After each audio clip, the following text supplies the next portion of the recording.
It's the 6th of February. It feels like I could sing a song, but I'm not going to. Oh, Would you like one? please. Maybe after, if you could. Seneca, Moral Letters, 28.7.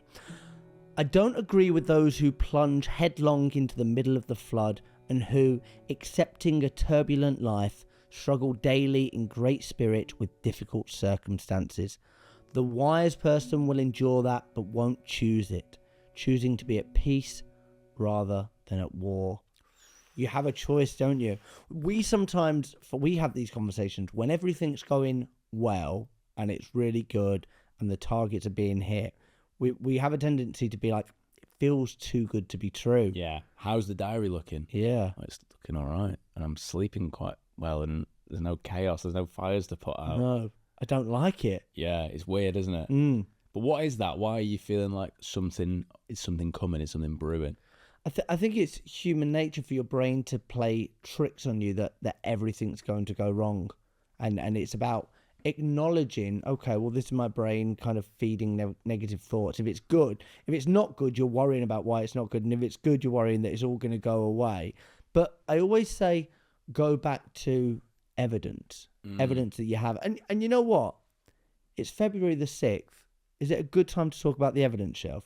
Have you not talked about it so far? We've spoke about evidence, but I've not spoke about the evidence shelf. Oh, and then you tease, get it on the shelf. Okay, so the evidence shelf, you know this one, but there's a metaphorical shelf behind everybody, okay? And that is where you stack your evidence. So in life, as we go through life, we're going to endure hard things, we'll endure difficult situations. And once you come out of those situations, you can have a piece of evidence. Now, remember, confidence is competence. The more evidence you have, the more confidence you're going to feel that you know that you can do it. If I ask you to go and build a house today, and you've got no evidence that you've ever done it before, and I know you very well, Zach, you wouldn't be able to build a house. What would I be able to build? You'd be able to build a boat. You'd sail into the distance, and I'd never see you again.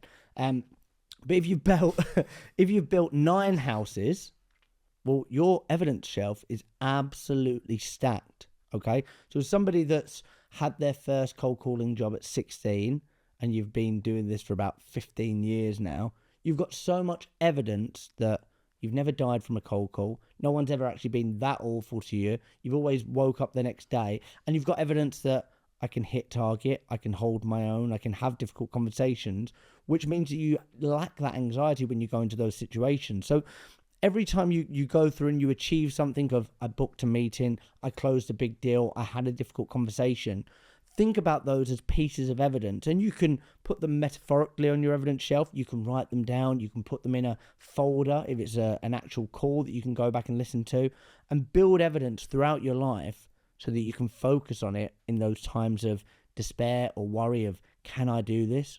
Yes, I can.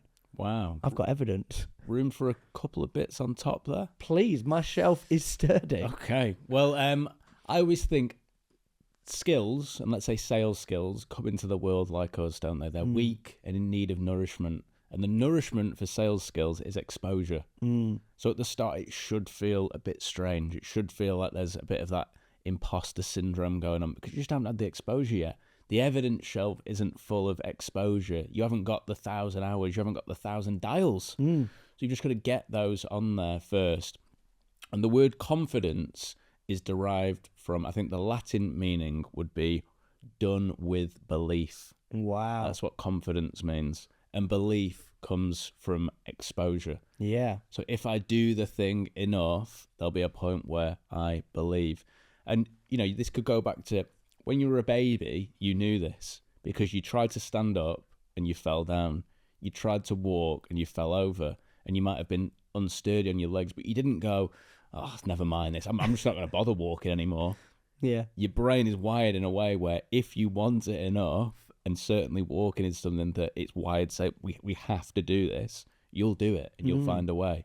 But you'll do it through repetition and exposure. Yeah, I love that. So it's about seeking out the evidence from, maybe if it's your first sales job and you don't have that evidence, seek it out from other parts of your life. Have I, during school or during college, did I get up and perform or present or talk to strangers? Have I done hard things that give me evidence that actually I know I can get through those difficult times?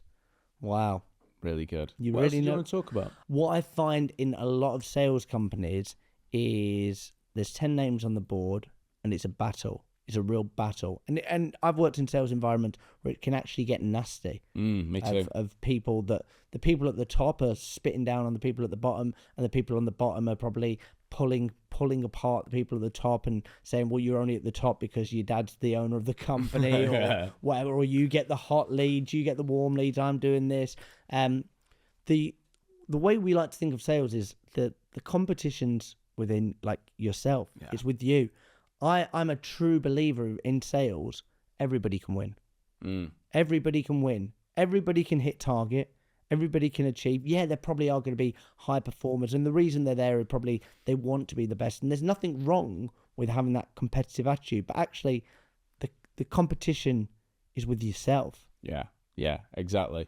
I think that's a really good mantra to live by, isn't it? Because, certainly in our team, when they first come in, one of the first things we say is no matter how well you're doing, you're never too big to take the bins out, are you?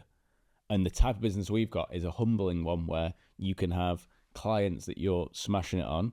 They do really well. Like, you know what, we're doing so well. We actually want to bring this in-house. Can you come and train us and help us build a team? And the person is then left in our team thinking, oh, right, I've lost my favourite client. Right, I'll jump in and do something totally different. And then suddenly they're back down the ladder because they're trying to learn again and build themselves back up. And because we've got that, you're never too big to take the bins out, and the fight's outside, not inside, what you're then left with is no one's looking at them thinking like, haha, nice one. I'm glad you're struggling. They're actually going, oh, well, I've worked on a client like that before. Let me help you. Give you a few tips. Let me help you with that.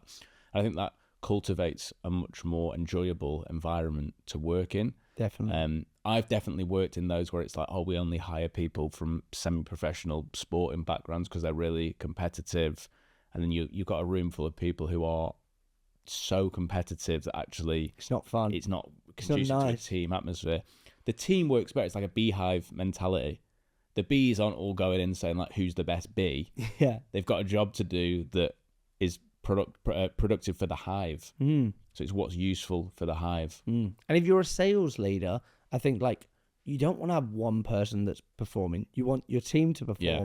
So actually think about how do I get everyone? Like a lot of people think, well, if one person's really good, everyone will try and get there. And there's an element of that kind of competition, but make it a strong environment. Make it so that everybody can win and they want to win and see everyone win. Do you know what I mean? It's like, yeah, Cristiano Ronaldo. I don't know anything about football, but yeah, he's the star striker of the day. Is he? He's just news just in. Score a goal. Ronaldo has won the star striker, but it's all about the team he plays for, which is great. Yeah. Yeah. I think they're good, aren't they, those lads? Really, really Blow your good. throat whistle, ref. Well done, football. I've been Jack Frimpson. I've been Zach Thompson. Remember, you will die.